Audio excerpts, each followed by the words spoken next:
Hey everyone, welcome to another episode of Real Talk Real Estate. It's a buyer's market. So what the heck does that actually mean? Let's clear the air here and find out exactly what this buyer's market means on a practical basis. So in our last video, we talked about how we are putting a lot of homes into contract, and that's really important as it relates to the understanding of this market. First and foremost, calling it a buyer's market doesn't really mean anything.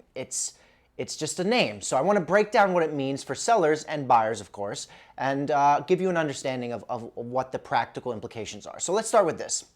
The market is alive and well.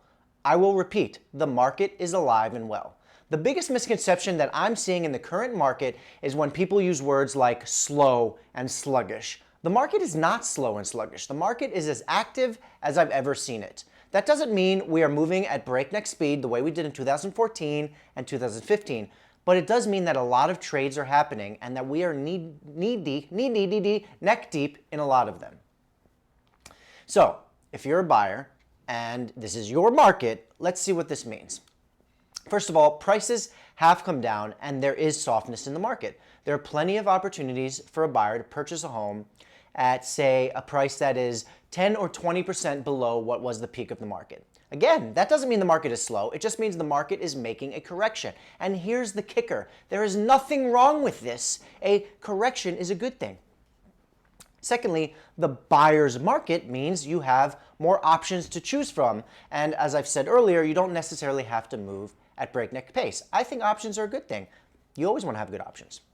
And then you also want to know that we are still seeing numerous buyers get into bidding wars on good quality homes. Yes, you did hear that correctly. Multiple bid situations, despite this slow market, are happening.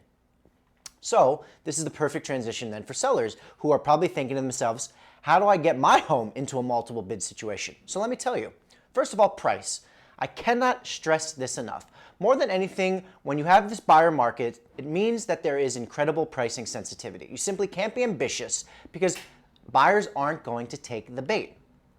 But if you price your home really, really, really well, it's going to sell. Yes, your home will sell in this treacherous buyer's market. Secondly, the buyer's market also means that you have to be more plugged in than ever. If you're a seller, you have to be paying attention. So get yourself a broker who's going to give you consistent feedback and keep you apprised of what's happening with your home. Lastly, it also means that if you do miss the mark on price, you have to have flexibility. You have to have the understanding to make a quick and swift price modification within a short period of time before the market drops for your home.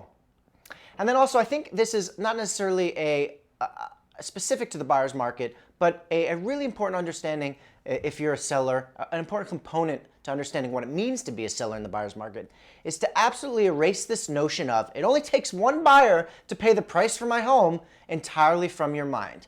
It simply ain't happening. You have to be priced correctly. So this whole pie in the sky, needle in the haystack buyer is specifically not happening in the current market. Boys and girls, that's it. Plain and simple. Why don't you give us a follow on social media? You'll get more content there. On Instagram, it's The Glazer Team, Facebook, Glazer Team, and of course, our lovely website, glazerteam.com. See you next time.